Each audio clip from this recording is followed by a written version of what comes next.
안녕하세요. 김명선 목사입니다. 오늘도 전 시간에 이어 로마서 강해를 시작하겠습니다. 오늘 본문 말씀은 1장 18절로부터 23절까지가 되겠는데요. 본문은 이러한 내용입니다.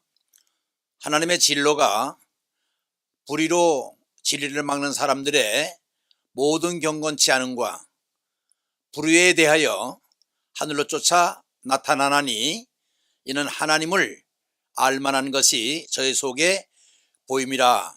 하나님께서 이를 저에게 보이셨느니라. 로마서 1장 18절 19절 말씀이 되겠습니다.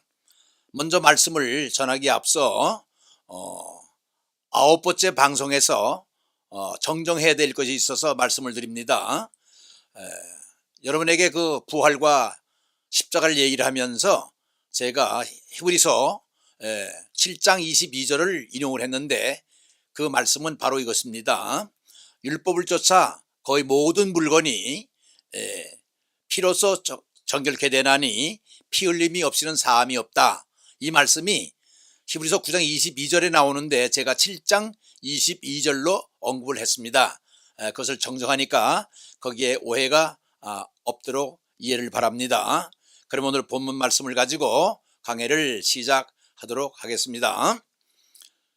하나님의 진로라고 했습니다. 이거 진로는 영어로 레스 또는 라스 이렇게 얘기를 하는데 진로라는 것이 뭐냐? 사전을 찾아보면은 성내요 노요함, 존엄하게 여기는 대상에게 몹시 진로함이다 이렇게 언급되어 있고요. 그래서 이 하나님의 진로라는 것은 하나님의 의분을 얘기합니다. 의분은 뭐냐?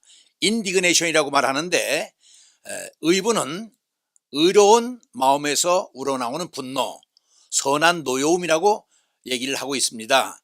그래서 이 진로란 하나님의 의분을 얘기하는데 선한 노여움을 얘기하는데 하나님의 분노는 인간이 벌떡거리는 이런 앵거, 노와는 전적으로 다르다고 하는 것입니다.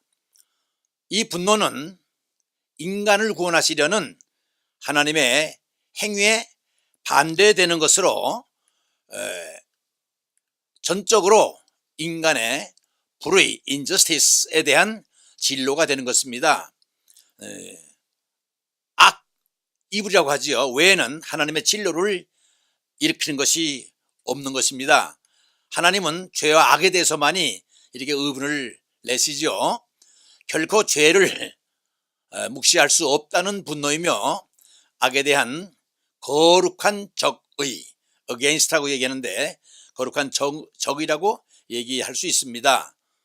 이는 하나님의 공의, justice의 시행이며 죄에 대한 단호한 거부라고 얘기할 수 있는 것입니다. 그리고 하나님의 진로란 하나님의 심판을 말합니다. 결국 진로라고 하는 것은 심판을 얘기하는 거지요. 이게 의분을 하는 것으로 끝나는 것이 아니라 거기에는 심판이라는 결과가 따라온다는 얘기입니다. 악을 향하신 그의 의로우신 심판이라고 얘기할 수 있는 거지요. 동시에 인간에게 경건한 의를 요구하시는 그의 깊은 사랑의 표현이 되기도 하는 것입니다. 의인에게는 하나님의 사랑과 은혜가 따르지만 죄인에게는 반대로 심판이 불가피하다는 것입니다. 진로 중에 가장 큰 진로는 십자가 위에서 바라신 진로가 될 것입니다. 하나님의 진로하심은 주로 자연을 통해서 나타나는데요. 다시 말해서 예수님이 돌아가실 때 자연의 떨림과 요란함이 그것을 말해준다고 할 것입니다. 본문 말씀을 보면은 예수님께서 다시 크게 소리 지르시고 영혼이 떠나시니라. 이에 성소 휘장이 위로부터 아래까지 찢어져 둘이 되고 땅이 진동하며 바위가 터지고 이렇게 마태복음 27장 50절 51절에 기록을 해주고 있는 것은 바로 이렇게 예수님이 돌아가실 때에 자연 현상의 이상이 왔다고 하는 얘기입니다.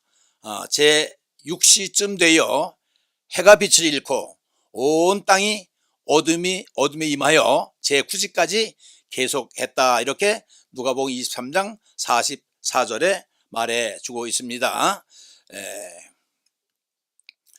그럼 진료의 이유가 무엇인가? 첫째, 인간이 하나님을 떠난 그 자체가 죄요 악이라고 하는 것입니다. 여기서 여러분, 죄나 악이나 다 같은 건데, 죄는 일반적인 것이고 악이라고 하는 것은 죄의 액깃을 얘기합니다. 그러면서 죄, 악 이렇게 얘기도 하지만 죄, 악이라고 얘기할 때도 있습니다.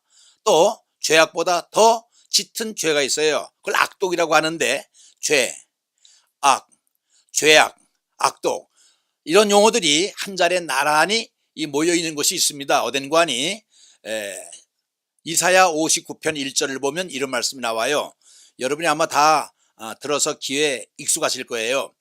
여호와의 손이 짧아 구원치 못하심도 아니요, 귀가 둔하여 듣지 못하심도 아니라, 오직 너의 죄악이 나오죠. 너희와 너의 하나님 사이를 냈고 너의 죄가 그 얼굴을 가리워 너희를 듣지 않게 하심이라. 이는 너의 손의 피가, 너의 손가락이 죄악이 더러워졌음이라. 너의 입술은 거짓을 말하며 너의 혀는 악독을 말함이라. 여기 보면요, 죄, 악, 죄악, 악독 이런 모든 용어가 나옵니다.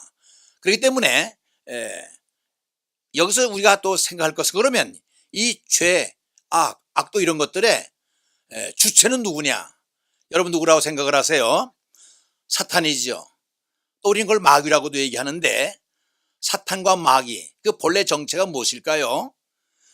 유다서 1장 6절에 보면 거기에 이 사탄과 또 마귀의 본질이 무엇인가를 가르쳐 주는 것이 있습니다.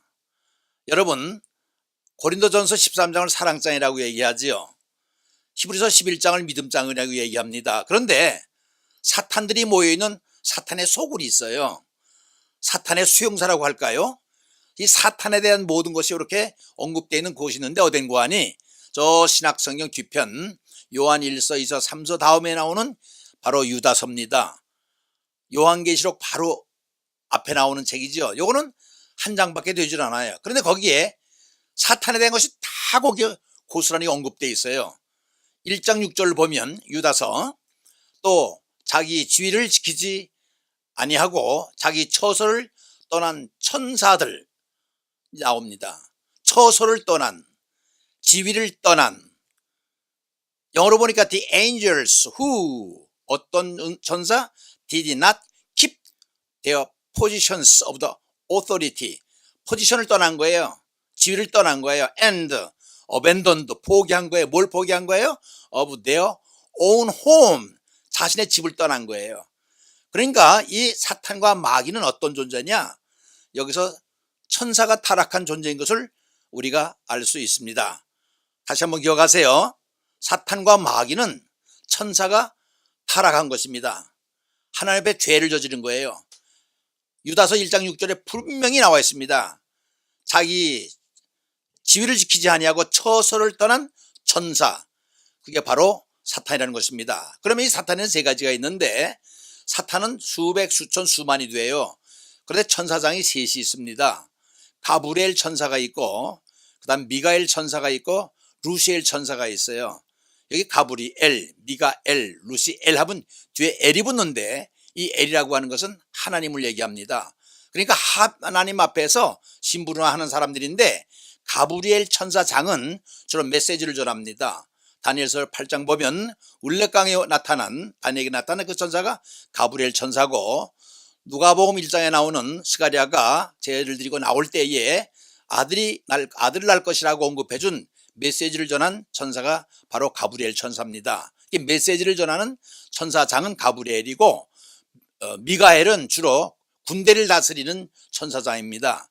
그런데 루시엘이라고 하는 것은 성경에는 언급이 없지만은 다른 기독교 그 전래 모든 서적을 보면은 루시엘은 음악을 담당했다는 천사장으로 알려졌습니다. 그런데 L자를 못 붙이고 루시퍼라고 얘기를 하는데 바로 이 천사가 하나님의 앞에 거역을 하고 자기 자리를 떠나서 이 죄악을 저지른 거지요. 그러면 자기 자리를 떠난 거, 자리를 떠난 천사 어디가 있을까요?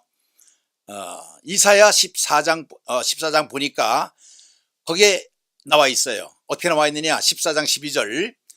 아침의 아들 계명성이요 어찌 그리 하늘에서 떨어졌는고. 쫓겨났느냐 이 말이에요. 열국을 얻은 자여 어찌 그리 땅에 찍혔는고. 내가 내 마음에 이르기를 내가 하늘에 올라 무별 위에 나의 보좌를 높이리라. 북극 높은 지폐 산 위에 올라 가장 높은 구름 위에 올라 내가 지극히 높은 자와 비기리라. 지극히 높은 자가 누구예요? 하나님과 비기겠다는 거예요. 맞먹겠다는 얘기입니다. 속된 말로. 결정적으로 나오는 건 뭐냐면 내가 높은 자와 비기리라. 누가 비기겠다는 얘기예요? 하나님과 맞먹어보겠다는 얘기입니다. 이게 얼마나 오만합니까? 근데 이 오만한 교만을 가지고 참 또 어디로 갔느냐. 창세기 3장 1절에 보니까 그 하와에게 접근하는 장면이 나와요. 하와에게 다가와서 뭐라고 그래요? 하나님 참으로 너희더러 동산 모든 나무의 과실을 먹지 말라 하더냐? 이렇게 물어요. 그럴 때 하와가 뭐라고 그래요? 동산 중앙에 있는 나무의 실과는 하나님의 말씀에 너희는 먹지도 말고 만지도 말라. 너희가 먹는 날에는 죽을까 하노라 하셨느니라. 이렇게 하와가 대답을 해요. 그런데 뱀이 여자에게 이르되 뭐라고 얘기를 한 거니? 너희가 결코 죽지 아니하리라. 한 번에 그냥 단숨에 하나님의 뜻을 뒤집어 엎는 거예요. 하나님은 분명코 너희 먹게 되면 죽는다 언급을 했는데 결코 죽지 않는다고 이렇게 하나님의 뜻을 거역하는 거예요. 너희가 그것을 먹는 날에는 너희 눈이 밝아져서 하나님과 같이 돼서 너희가 선악을 알게 된다. 너희가 그것을 먹는 날에 눈이 밝아 하나님과 같이 된다는 거예요. 아까 하나님이 자기 자리를 떠나서 하나님과 맞먹겠다고 하늘 보좌에 이 대항하는 이 못된 이 천사는 사탄은 그 본질을 버리지 못하고 다시 하와에게 접근해서 하와로 하여금 충동질해서 하나님을 반역하게 만드는 거예요. 이렇게 사탄은 아주 교묘하게 아주 교만한 마음을 가지고 더욱이 피조물인 자기가 조물주에게 도전하는 하나님의 메신저로 또는 일꾼으로 부름받은 천사가 자기 자리를 떠나고 하나님께 도전하는 거 아주 얼마나 큰 교만입니까? 이게 죄인데 이 하는 일이 있어요. 이건 또 어디에 있는 거 아니? 요한복음 8장 44절에 보면 너희는 너의 아비 마귀에서 났으니 너희는 너의 아비의 욕심을 따라 너희도 행하고자 하느니라. 저는 처음부터 살인자요. 살인자라고 그랬어요. 그 속에 진리가 없으므로 진리에 서지 못하고 거짓말을 할 때마다 제 것으로 말하나니 이는 저가 거짓말장이요 거짓의 아비가 됨이라.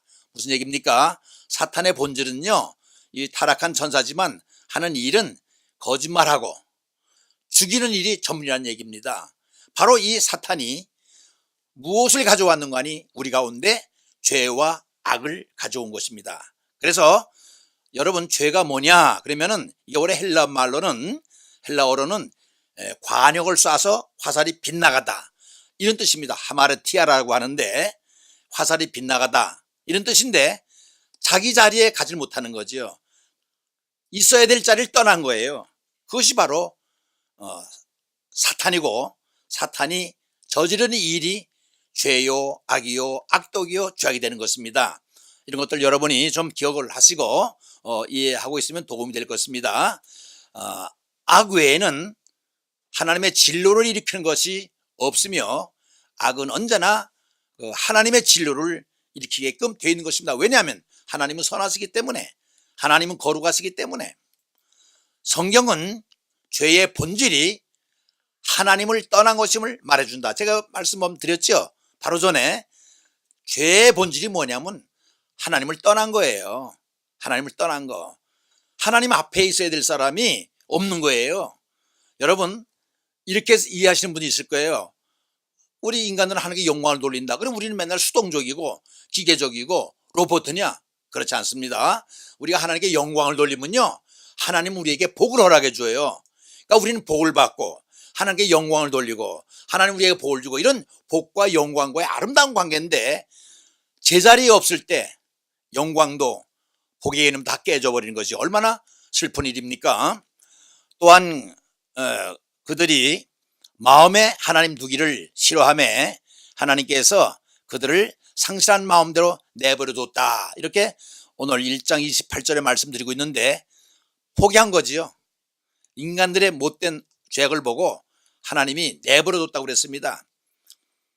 하나님을 떠난 죄, 아까 말씀드렸듯이 그것이 바로 인류의 죄악이라고 하는 것입니다.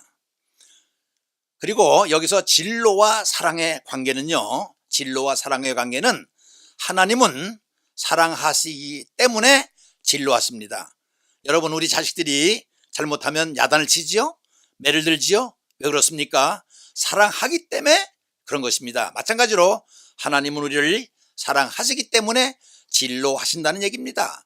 사랑하지 아니하면 진로할 이유가 없지요. 하나님은 죄인을 그대로 사랑하지는 않는다는 것입니다. 왠가하니 하나님의 속성은 선하기 때문에, 거룩하기 때문에 때론 진로를 바라심으로 자기 사랑을 드러내신다고 하는 것입니다. 관심이 있기에 미워한다는 논리가 맞을 거라고 생각이 됩니다. 관심이 있기 때문에 미워한다. 여러분, 혹시 이 관심이라고 하는 말이 나왔기 때문에 여러분에게 한번 여쭤보겠는데요. 우리 인류 역사상 우리 아직까지 동서고금을 통해서 사람의 삶의 자리에서 가장 중요한 테마, 내용이 무엇인가 하니 사랑입니다.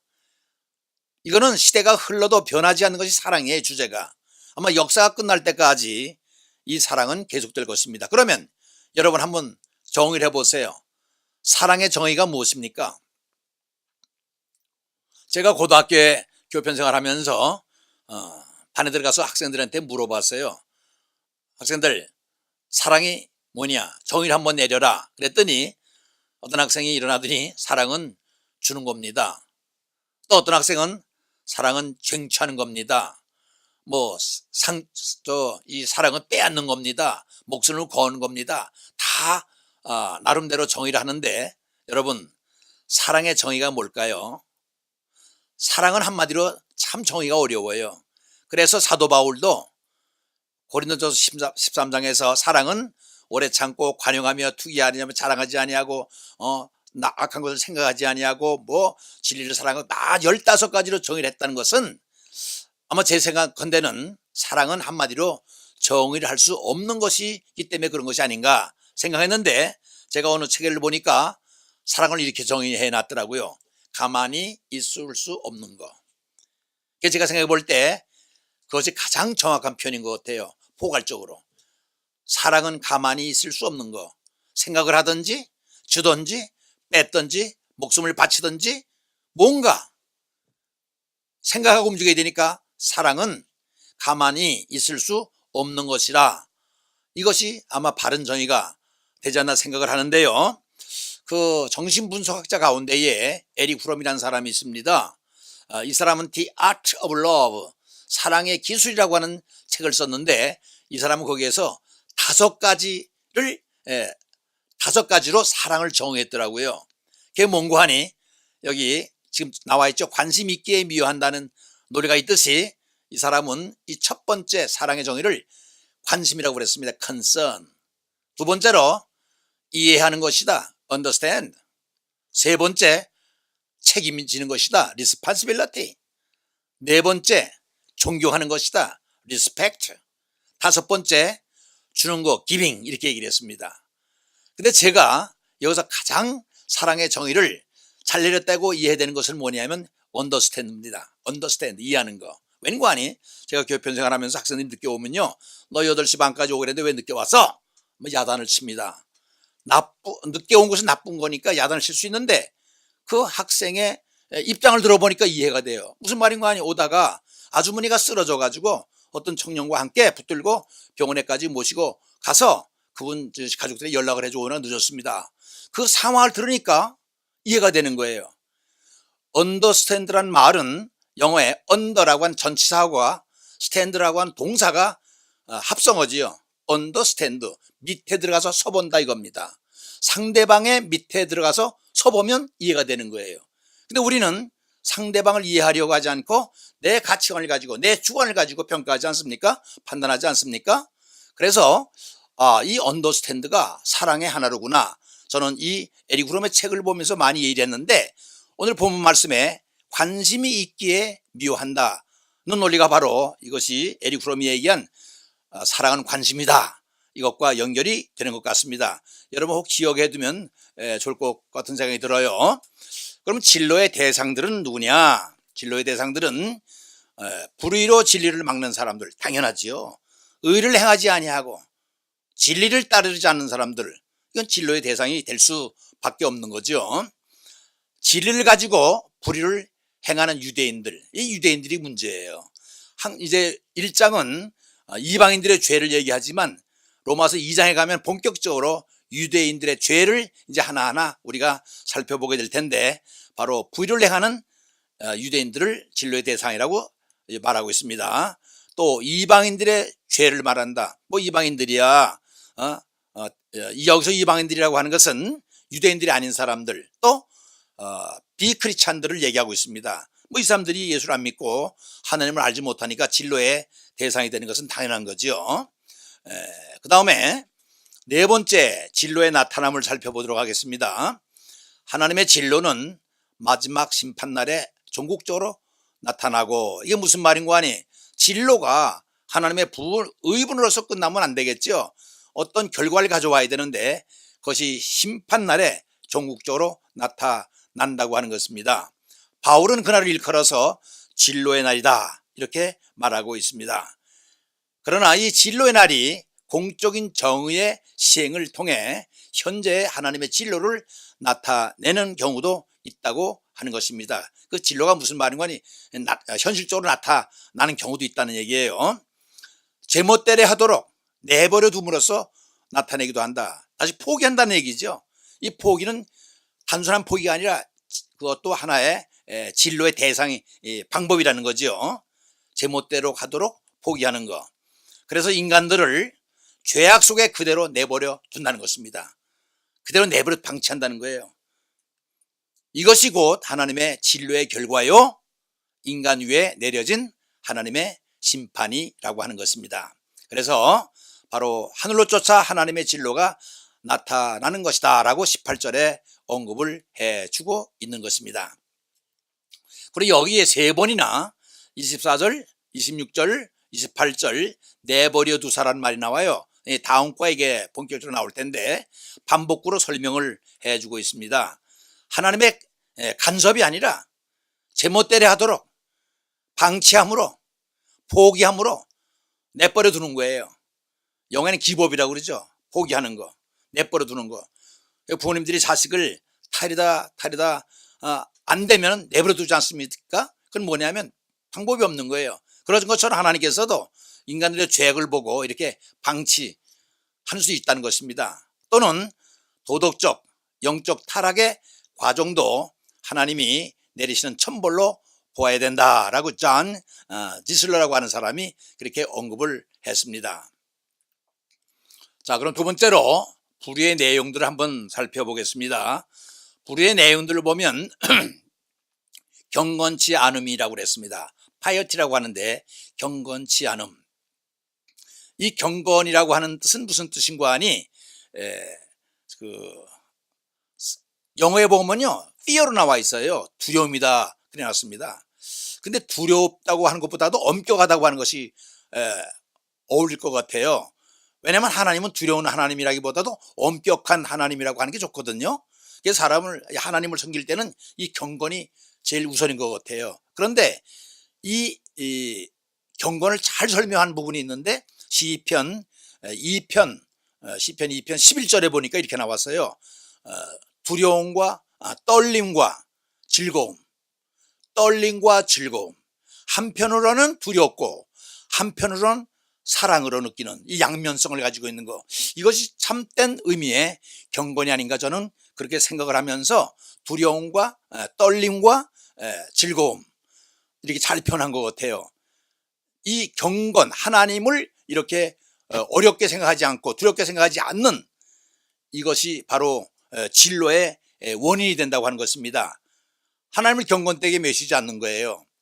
하나님을 참신으로 여기지 않는 자들이 하는 것들이죠. 이는 스스로 교만하여 져서 하나님을 거역하는 것들이 되는 겁니다. 경건치 않음, 이것이 불의의 첫째 내용이 되는데, 우상을 섬기는 죄악을 저질러 하나님이 제일 싫어하는 것을 범하는 것들이죠. 하나님이 제일 싫어하는 것 몇 가지가 있어요. 여러분 어떤 것이 하나님이 가장 싫어하시는 거라고 생각이 되십니까? 첫째는 우상입니다. 우상. 둘째가 뭔가니 성경에 나타난 대로 보면 이 성적인 문란, 이것을 하나님께 제일 싫어해요. 이게 사람이 범하기 쉬운 죄가 저 개인적으로 볼 때는, 성경적으로 볼 때도 우상보다 더 무서운 게 성적인 것 같아요. 다윗의 경우를 생각해 보세요. 얼마나 그 사람이 의로운 사람입니까? 그런데 이 성적인 것에선 여지없이 무너지고 말았거든요.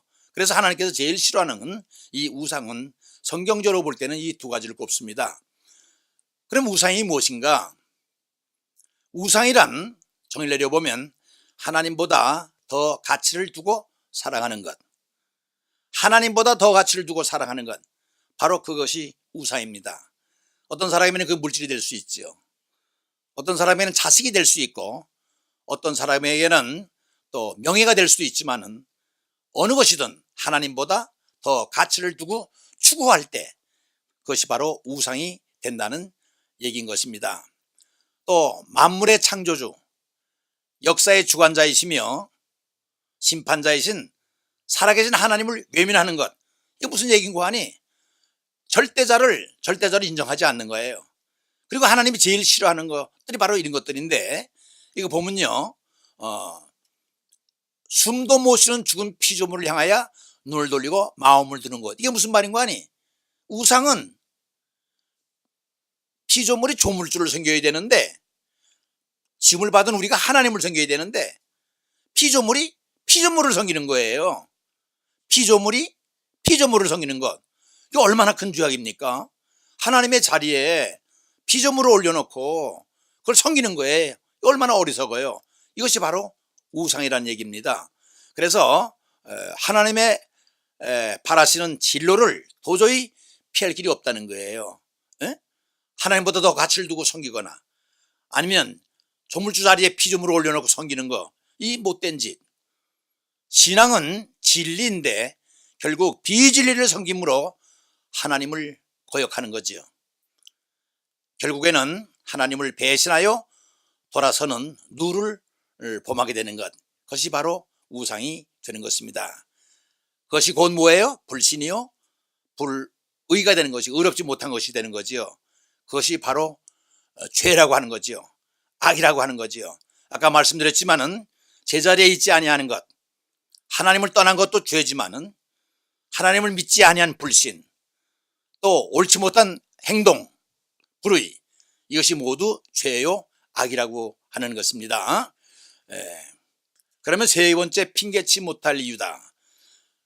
웬관이 우리가 죄를 지어놓고 어떻게 변명할 수가 없다는 얘기입니다. 웬관이 하나님께서 우리 마음속에 주신 것이 있어요. 무엇인관이 첫째로 하나님을 알 수 있는 마음을 우리에게 줬습니다. 하나님을 알 만한 것을 저의 속에 보이셨습니다. 우리 속에 줬다는 거예요. 그래서 칼빈은 이것을 일컬어서 종교의 씨앗이라고 그랬습니다. Seed of religions. 우리 마음속에 종교심을 심어줬다는 거예요. 그것을 칼빈은 종교의 씨앗이라고 표현했는데, 바로 이런 것들, 내적인 본능, 양심, 마음, 도덕성, 이런 것들이 하나님께서 우리 사람 마음속에 심어준 것이라고 하는 겁니다.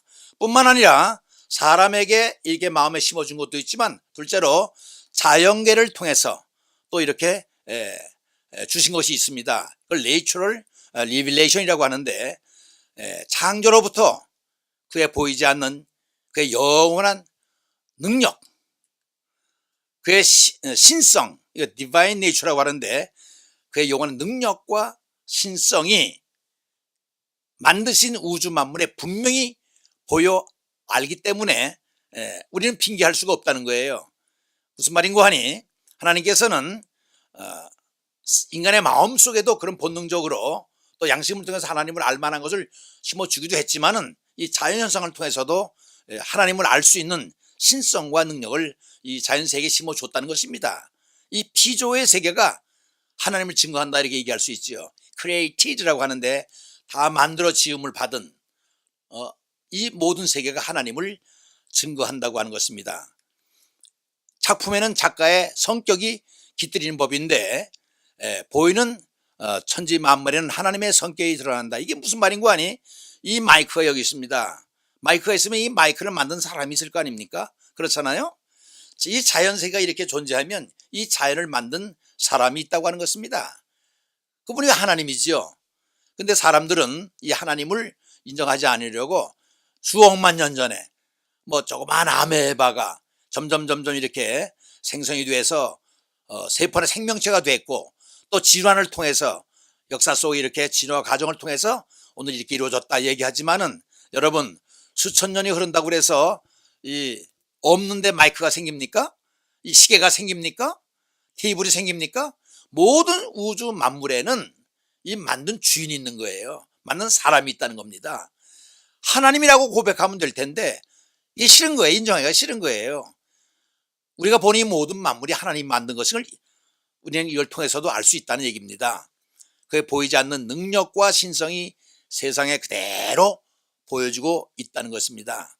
이것도 다시 신앙의 눈을 가지고 볼 때 보이지 신앙의 눈이 없으면 이것도 보이지 않는 것이 되겠죠. 그러나 이것은 범신론과는 다르다. 이게 무슨 말인고 하니 범신론은 여러분 펜다이즘이라고 그러죠. 범신론은 모든 게 신이라는 거예요. 돌멩이도 신, 나무도 신, 그죠? 하늘도 신, 바다도 신. 하나님께서 지으신 우주 만물의 모든 신성과 능력이 나타나는 거하고 하나하나를 신으로 섬기는 거하고는 다른 겁니다. 범신론하고는 전혀 다른 거예요. 여러분 그것을 분명히 이해하셔야 됩니다. 일본에 가면 700만 신이 있다고 그러잖아요. 이게 바로 이런 겁니다. 이를 신학적으로 일반 계시라고 합니다. 일반 계시는 뭔가 하니 이 자연 속에 나타나는 하나님의 보이심. 늘 얘기하지만은 아침이면 해가 뜨고 저녁이면 해가 지지 않습니까? 봄이면은 꽃이 피고 가을이면 열매 맺어요. 이거 왜 그렇습니까? 이 자연 현상을 통해서도 누가 만든 주인이 있는데 그분이 하나님이다 하는 것을 계시 보여주는 걸 갖다 일반 계시라고 그래요. 일반적으로 보여주니까. 그런데 여기 반대로도 특별 계시가 있습니다. 스페셜 리빌레이션이라고 하는데 이것은 뭔가 하니 그 하나님께서 역사 속에 들어오신 겁니다. 역사 속에 들어오셔서 생활하시고 또 생활하시고 전도하시고 이 삶을 성경에 다 기록해 놨어요. 또 구약에는 하나님과 또 우리 사람들과 이 역사하는 것이 다 전개되어 있지 않습니까? 이렇게 성경과 그리스도는 바로 하나님이 존재하심을 보여주는 특별 계시라고 하는 겁니다. 그러니까 여러분이 계시는 이 두 가지가 있다는 거, 일반 계시와 특별 계시라고 하는 것을 기억해 두시면 좋겠습니다. 그러나 하나님을 몰랐다고 도저히 핑계할 수 없다는 것입니다. 그러니까 일반 계시도 있고 성경도 있고 다 하나님을 증거해 주는데 하나님을 몰랐다, 모른다 이게 부정할 수 없다고 하는 것입니다. 자, 그러면 네 번째로 인간의 운명을 좀 보겠습니다. 한마디로 버림을 받지요. 기부업 당합니다. 버림을 받은 거예요. 왜? 진로의 대상이 되니까. 그래서 비참함과 절망감을 느끼며 탄식하게 되는 죽음에 이르는 병을 앓게 된다. 그것이 버림받은 인간의 실존, existence라고 하는데 이 부분은 여러분 설명이 좀 필요해요. 왜냐하면 실존이 뭔가? 실존. 여러분 실존을 어떻게 정의해야 하세요? 제가 대학원에 들어가서 실존이 뭡니까? 라고 물어보면 정확하게 대답하는 사람이 없는 것 같아요. 알기는 아는 것 같은데 표현을 못하는 건지 아니면 개념이 없는 건지 여러분은 어떻게 정의하세요? 실존이 뭐예요? 제가 어떤 책을 보니까 이렇게 나와 있더라고요. 실존이 뭐냐, 사람이 무엇이냐 하는 것이 실존이래요. 너무 애매하지 않습니까? 그래서 제 나름대로 이 실존의 의미를 제가 한번 정의를 해봤어요. 이 실존이라는 뜻은 어디서 생긴 거 아니? 여러분 덴마크의 철학자 키에르케고르가 이게 처음 시작했는데, 그래서 키에르케고르를 실존주의 철학자라고 그래요. 이게 뭐냐면 실존, 이 실존을 알려면은 먼저 알아야 될 게 있어요. 여러분 존재라고 하는 것을 알아야 됩니다. 존재가 뭐냐? 영어로는 be에다가 ing 붙이면 being이 됩니다. 그걸 존재라고 그래요. 저기 사람이 있다, 집이 있다, 마이크가 있다, 조명이 있다, 텔레비가 있다. 이걸 존재한다고 그래요. 그럼 존재하는 건데 실존은 뭐냐? 이거 제 정의입니다. 이 존재에다가 의미나 가치를 더하면 그것이 실존이다. 저는 이렇게 정의를 하고 있습니다. 다시 말하면 이 존재라고 하는 형식에다가 의미나 가치의 내용을 담으면 그것이 실존이 된다고 하는 말입니다. 예를 들어서 저기 바가지가 하나 있어요. 그럼 바가지는 바가지입니다. 그건 존재하는 거예요. 그런데 거기에 뭘 담느냐, 물을 담느냐, 또 밀가루를 담느냐, 또 콩을 담느냐에 따라서 콩바가지가 되고 밀가루 바가지가 되는 것은 그것이 어떠한 의미로 쓰여지는 하는 것을 결정하게 되는 거예요. 그렇기 때문에 이 존재에다가 의미를 더하거나 가치를 더할 때, 또 사람이 이렇게 몸만 있는 게 아니잖아요. 어떤 의미를 담을 때 내 삶이 무엇인가, 내 존재의 목적이 무엇인가, 나는 누구와 관계를 맺어야 되는가, 내가 살아가는 이유가 뭐냐라고 하는 것을 따지게 될 때에 실존이라고 하는 것은 결국 존재 플러스 의미 이퀄 실존이 아닌가, 전 내 나름대로 이렇게 이해를 하는데, 여러분 글쎄 여러분 어떻게 이해하고 계세요? 한번 이 실존에 대해서 이해를 하시고 한번 정을 내려보시기 바랍니다. 근데 여기에 실존이 좋은 게 아니에요. 보니까 나와 있잖아요. 비참함과 절망을 느끼며 탄식해서 죽음에 이르는 병. 죽음에 이르는 병 누가 얘기했어요? 키르케고르가 얘기했잖아요. 그렇죠? 이게 좋은 게 아닙니다. 그런데 여러분이 이런 실존적 존재인데 우리가, 그렇죠? 실존을 알려면 또 하나 알아야 될 게 있어요. 그게 뭔가 하니 바로 뭘까요? 본질이라는 얘기입니다. 실존을 알려면 본질을 알아야 돼요. 왜냐하면 실존이라는 것은 본질에서 벗어난 거거든요. 그래서 항상 이 실존은 불안하고 절망하고 탄식하고 죽음에 이르고 앓게 되는 아주 이게 아슬아슬하고 어려운 건데, 이 실존은 그래요. 완전하지 못한 거라 이 말입니다. 그럼 완전한 건 뭐냐면 본질이죠. 그래서 이 폴 틸리라고 하는 사람은 이 관계를 잘 설명했어요. 실존의 불안한 존재는 본질로 돌아가야 된다. 본질로 돌아가야 된다. 본질이 누구냐? 하나님이라는 거죠. 존재 자체 하나님은. 그럼 누굴 통해서 가느냐? 예수 그리스도를 통해서 갈 수 있다. 그래서 본질에서 이탈되어 나온 실존인데, 이탈되어 오는 걸 갖다 뭐라고 그래요? 그래 소외라고 그래. 소외된 인간은 탄식하게 되고 절망하게 되고 병을 앓게 되는 거예요. 그렇기 때문에 우리 인간 실존은 불완전한 존재이기 때문에 완전한 본질로 돌아가야 되는데, 예수 그리스도를 통해서 하나님께 돌아가야 된다 하는 것이 폴 틸리의 얘기입니다. 그래서 여러분 얼마나 이해가 됐는지요?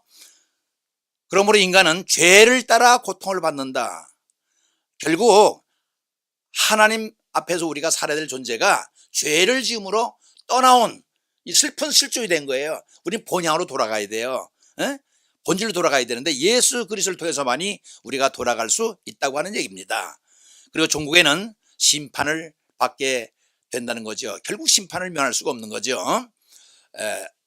여러분 오늘 내용이 어땠는지 여러분 얼마나 이해했는지 모르겠습니다. 오늘은 여기까지 하고 다음 주에 또 그 내용을 연이어 설명해 드리겠습니다. 우리 잠깐 기도로 마치도록 하겠습니다. 거룩하신 아버지 하나님, 오늘은 로마서 1장 18절로부터 이게 사도 바울이 참 이렇게 우리에게 전해주는 귀한 말씀을 한번 해석을 보았습니다.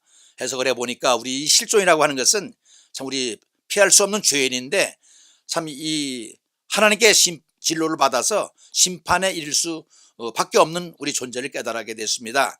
하나님, 다음 시간에 이어지는 우리의 또 죄악은 어떤 것인가를 잘 보면서 이 죄를 떨어버릴 수 있는 방법은 없겠는가 다시 한번 깊이 생각하면서 주님께 가까이 나가는 우리가 될 수 있도록 도와주시옵기를 간절히 원합니다. 모든 것을 부탁하며 존귀하신 예수 그리스도의 이름으로 간구했습니다. 아멘.